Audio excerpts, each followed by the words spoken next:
Canada में भी लगता है जल्दी ही खालिस्तानियों की दुकान बंद हो जाएगी। बिल्कुल बंद होना है का वह तो अलग थलग पड़ चुका है। वर्ल्ड में कनाडा अलग थलग पड़ चुका है। पाकिस्तान के बाद कनाडा का ही स्थान आया है आतंकवादी में। हमारी भारतीय सेना और रो हमारी आज मोदी जी के नेतृत्व में इतनी मजबूत हो चुकी है कि वो विश्व के किसी भी देश में जाके अपने सुरक्षा से कोई समझौता नहीं कर सकती। विश्व के किसी भी देश में जाके कार्रवाई कर सकती है और इसका नतीजा जो खालिस्तानी आतंकवादी थे उनको ढेर करने से आपको लग गया होगा। गवर्नमेंट ये चीजें ओपनली नहीं कहती, लेकिन कुछ टाइम पहले आप सभी भारतीयों को पता है कि चुन चुन के खालिस्तानियों को मारा गया। कि नरेंद्र मोदी एक कूटनीतिक प्रधानमंत्री हैं। चीन को वो सबक सिखाएंगे कि चीन का जो शी जिनपिंग है ना, जिनपिंग ही करते करते मर जाएगा। उसकी औकात पता चल जाएगी कि वो है कौन। कांग्रेस के राज में 20 किलोमीटर 25 किलोमीटर आकर के झंडा गाड़ देता था, लेकिन अब चीन 1 इंच नहीं घुस पा रहा है। तो चीन को अपनी औकात का पता चल गया है। आने वाले समय में चीन को मुंह तोड़ जवाब दिया जाएगा और जो अरुणाचल प्रदेश का जो मुद्दा चल रहा है वो भारत का अभिन्न अंग था, भारत का अभिन्न अंग है और सदा रहेगा। और इसमें आने वाले टाइम में बहुत स्ट्रिक्ट एक्शन लिए जाएंगे मोदी सरकार की तरफ से। कनाडा को लेकर आप जानते होंगे जो खालिस्तानी आतंकवादी को लेकर मोदी गवर्नमेंट स्टेप वगैरह उठा रही है, आप इसको कितना सही मानते हैं, कितनी बड़ी कामयाबी है? देखिए आतंकवाद के ऊपर मोदी सरकार का स्ट्रिक्ट एक्शन 2014 से देखने को मिला।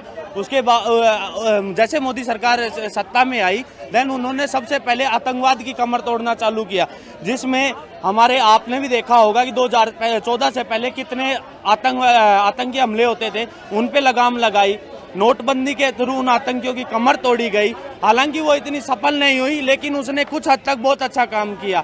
आतंकवाद की बात आती है, पहले पाकिस्तान था, उसकी कमर तोड़ के आज उसको साइड कर दिया गया। उसके बाद में आज कनाडा है जिसमें खालिस्तान गुटबाजी ज्यादा चल रही है। पाकिस्तान के बाद में दूसरा नंबर खालिस्तानी आतंकवादियों का है, जिसमें आपने देखा भी होगा कुछ टाइम पहले गवर्नमेंट ये चीजें ओपनली नहीं कहती, लेकिन कुछ टाइम पहले आप सभी भारतीयों को पता है कि चुन चुन के खालिस्तानियों को मारा गया। ये हो ना हो एक भारतीय लोकतांत्रिक की सबसे बड़ी जीत है और हमारे डिफेंस सिस्टम को मजबूत करना आतंकवाद की कमर तोड़ने में सबसे अहम भूमिका निभा रहा है। अच्छा, ये जैसे इंडिया में 2 खालिस्तानी आतंकवादी थे, कनाडा में घुस के उनको मारा गया, तो क्या लगता है कि अगर कनाडा के गवर्नमेंट बाज नहीं है तो इस तरह की जो कार्रवाई है और भी सख्ती हो सकती है? इसमें कोई संदेह नहीं है कि हमारी भारतीय सेना कार्रवाई करने में मोसाद से कम नहीं है। हमारी भारतीय सेना और हमारी आज मोदी जी के नेतृत्व में इतनी मजबूत हो चुकी है कि वो विश्व के किसी भी देश में जाके अपने सुरक्षा से कोई समझौता नहीं कर सकती। विश्व के किसी भी देश में जाके कार्रवाई कर सकती है और इसका नतीजा जो खालिस्तानी आतंकवादी थे उनको ढेर करने से आपको लग गया होगा। कनाडा पे बड़े बड़े सख्ती दिखाई है इंडियन गवर्नमेंट ने। एक तो वीज़ा वहाँ के नागरिकों के लिए बैन कर दिया, राजनयिकों को निकाल दिया और सख्त संदेश दी कि भाई हमारे जो भारतीय लोग हैं उन पर हमला नहीं होना चाहिए। तो क्या लगता है कनाडा के खिलाफ भारत की जीत हो रही है? बिल्कुल, कनाडा के खिलाफ ये जो पन्नू वहाँ से चलाता था अपना, वह सारे बैंड कर दिए। सही किया। जस्टिन ट्रूडो यहाँ जो आया था वो गलत कर रहा था। जो राजनयिक होटल जिसमें रहना था उसमें रहने से उसने इनकार किया था। सामान्य में रहा था, जिसके लिए उसकी सुरक्षा के लिए भारत को बहुत ज़्यादा प्रयास करना पड़ा था। जस्टिन ट्रूडो, उसका फादर भी खालिस्तानी को लेके चलता था और वह भी खालिस्तान को मात्र 2-3% वोट के लिए वह अपना राजनीति चमकाने के लिए खालिस्तानियों का साथ लेता है। तो कनाडा में भी लगता है जल्दी ही खालिस्तानियों की दुकान बंद हो जाएगी। बिल्कुल बंद होना है का वह तो अलग थलग पड़ चुका है। वर्ल्ड में कनाडा अलग थलग पड़ चुका है। पाकिस्तान के बाद कनाडा का ही स्थान आया है आतंकवादी में। चीन में एशियन गेम चल रहा है और 3 भारतीय खिलाड़ियों पे को वीज़ा, अरुणाचल प्रदेश के रहने वाले खिलाड़ी, उनको वीज़ा देने से मना कर दिया चीन ने। तो अब चीन को सबक सिखाने का वक्त आ गया है।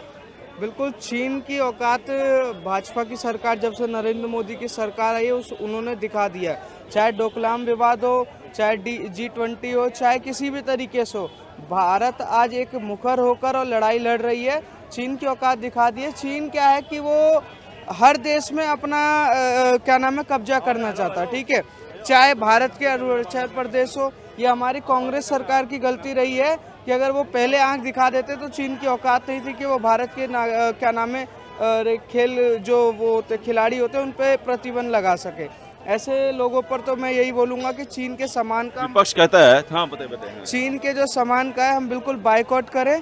जैसे मोदी जी ने बोला लोकल फॉर वोकल, उस पर अगर हम काम करेंगे चीन ऑटोमेटिक अपने औकात में आ जाएगा। अरुणाचल प्रदेश तो छोड़ो, वो जो अभी से अक्साई चीन है ना, वो भी छोड़ने के लिए तैयार हो जाएगा कि मित्रता चाहते हैं। विपक्ष कहता है कि पाकिस्तान पर तो आप सर्जिकल स्ट्राइक कर देते हैं और चीन उस पर कुछ नहीं करते हैं, कूटनीतिक तरीके से इसको निपटने की कोशिश करते हैं, चीन पे क्यों नहीं सर्जिकल स्ट्राइक किया जाता है?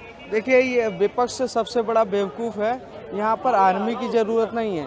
वो कूटनीतिक तरीके से अगर हमसे लड़ाई लड़ रहा है तो हम भी नीति के तरीके से लड़ाई लड़ेंगे ना। यहाँ पर कृष्ण नीति की ज़रूरत है। विपक्ष की नीति क्या है कि नरेंद्र मोदी है तो किस तरीके से बदनाम किया जाए। आज विपक्ष को जहाँ सरकार के साथ खड़ा होना था, वही विपक्ष अपना दोगला चेहरा दिखा रही है। चाहे कनाडा हो चाहे चीन हो, इन पर दोगला चेहरा दिखा के चीन विपक्ष अपना राहुल गांधी हो या सोनिया गांधी हो या कोई भी विपक्ष का I.1 जितने भी है, ये सारे एक तरीके से अपना फर्जी चेहरा देश के सामने ला रहे हैं। और मैं जानता हूं कि नरेंद्र मोदी एक कूटनीतिक प्रधानमंत्री हैं। चीन को वो सबक सिखाएंगे कि चीन का जो सी जिनपिंग है ना, जिनपिंग ही करते करते मर जाएगा। उसकी औकात पता चल जाएगी कि वो है कौन। हमारे देश के कुछ नेता ऐसे भ्रष्ट हैं जो आज भी उनकी तारीफ करते हैं, उनकी चमचागिरी करते हैं, उनके तलवे चाटते हैं। जैसे विपक्ष में बैठे राहुल गांधी जी, बिल्कुल साफ बता रहा हूं मैं, जैसे विपक्ष में बैठे राहुल गांधी जी, अगर आज कोई बात हो जाए तो जो चीन ने ये कर दिया, अरे तुम्हारे बाप दादा ने लुटवा दिया चीन को या देश को, तो आज उनसे लेंगे। सब्र रखो, सब्र और धैर्य सबसे कीमती चीज होती है। अरे रखो तो सही, सब आएगा धीरे धीरे। आप बताइए। 67 साल का बिगड़ा हुआ कूड़ा है, 67 साल का कूड़ा है तुम्हारा, इसको साफ करने में समय लगेगा। चीन को कैसे सबक सिखाया जाए?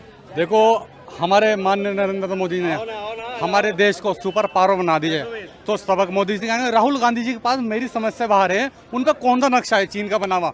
वो एकदम, अगर हमारा कोई सम्मेलन होता है, कुछ भी होता है, तो भड़ास उधर निकालते हैं। चीन से उनसे पता नहीं कौन सी दोस्ती है, कौन सी। पहले हमें किससे डराते थे, पाकिस्तान तुम्हारे से पावरफुल है, चीन है। अरे चीन को भी हम सबक सिखाएंगे। जो तुमने, तुम्हारे दादा परदादा, तुमने चीन को जगह कब जाई थी, नहीं, वो माननीय नरेंद्र मोदी 2024 में लेके दिखाएंगे।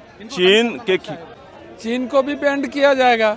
चीन को तो अभी सारे ऐप बंद किए गए ना, 36 ऐप चीन के बैंड किए गए। और चीन तो अब चीन का चल नहीं रहा। कांग्रेस का राज तो है नहीं, कांग्रेस के राज में ही चीन का चलता था। अब राहुल और सोनिया का राज नहीं न है, अब मोदी का राज है। मोदी के 56 इंची सीना के सामने चीन कहाँ टिक सकता है? तो बोल रहे हैं, विपक्ष कहते हैं कि आपने पाकिस्तान को तो सबक सिखा दिया सर्जिकल स्ट्राइक से, चीन को भी सिखाइए इसी तरह। कटोरा पाकिस्तान अभी लेके घूम रहा है ना, तो चीन का भी आएगा समय। चीन अभी एक जरा सा घुस पा रहा है कहीं। कांग्रेस के राज में 20 किलोमीटर 25 किलोमीटर आकर के झंडा गाड़ देता था, लेकिन अब चीन 1 इंच नहीं घुस पा रहा है। तो चीन को अपनी औकात का पता चल गया है। आपको क्या लगता है चीन को कैसे सबक सिखाया जा सकता है? सर, नो डाउट चीन हमारे से आज बहुत ज़्यादा मजबूत है, लेकिन आने वाले समय में चीन को मुंह तोड़ जवाब दिया जाएगा। और जो अरुणाचल प्रदेश का जो मुद्दा चल रहा है, वो भारत का अभिन्न अंग था, भारत का अभिन्न अंग है और सदा रहेगा।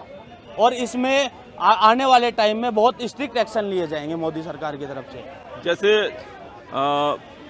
आज़ादी के समय में जो महात्मा गांधी के आवाज़ पे जो चीनी सामान का बाइकआउट किया था अंग्रेजों को सबक सिखाने के लिए, तो आपको क्या लगता है पब्लिक को भी इस तरह का स्टेप उठाना चाहिए? सर, एक्चुअली आज़ादी के समय में जो चीनी सामान था वो अंग्रेजों का जो सामान जो जलाया गया था, सॉरी, अंग्रेजों का जो सामान था वो इतनी प्रचुर मात्रा में नहीं था। और आज अपन वर्तमान परिस्थितियां देखें तो आज एक सुई से लेके एक हवाई जहाज तक बड़े से बड़े सामान में चीनी आइटम्स का यूज होता आ रहा है। तो उसको एकदम से हम बाइकआउट नहीं कर सकते, ना जनता के द्वारा मुहिम चला के हम उनकी कमर तोड़ सकते, लेकिन धीरे धीरे हम उसकी कमर तोड़ने का प्रयास जारी कर रहे हैं और प्रयास कर भी रहे हैं। आपने देखा होगा पिछले 4 से 5 दीपावलियाँ जो हमारे इंडिया का सबसे बड़ा फेस्टिवल माना जाता है, दीपावली के अंदर पहले चीनी सामान का बहुतायत में यूज किया जाता था, लेकिन इन 4-5 सालों में आपको लोकल फॉर वोकल का ज़्यादा प्रचार मिला है। आप LED लाइटें जो चाइनीज मार्केट से प्रोड्यूस होती हैं उनको हटा के हमने हमारी संस्कृति को पुनर्जीवित किया है, दीप प्रज्वलित किया है ना, और उसी से रिलेटेड हमने काम किया है। तो अगर चीन की कमर तोड़नी है तो हमें धीरे धीरे स्टेप उठाने पड़ेंगे, क्योंकि आज वो हमारी रगों में इस कदर समाया हुआ है कि हम ना चाह के भी उसको एकदम से नहीं। तो दिवाली नजदीक है, क्या लगता है कि ये सबक सिखाने का वक्त आ गया है? दिवाली नजदीक है और हर भारतीय का ये कर्तव्य बनता है कि अपने स्तर पे जितना हो सके इसका बहिष्कार करें और इसकी भारत को मजबूत करने में अपना सहयोग करें।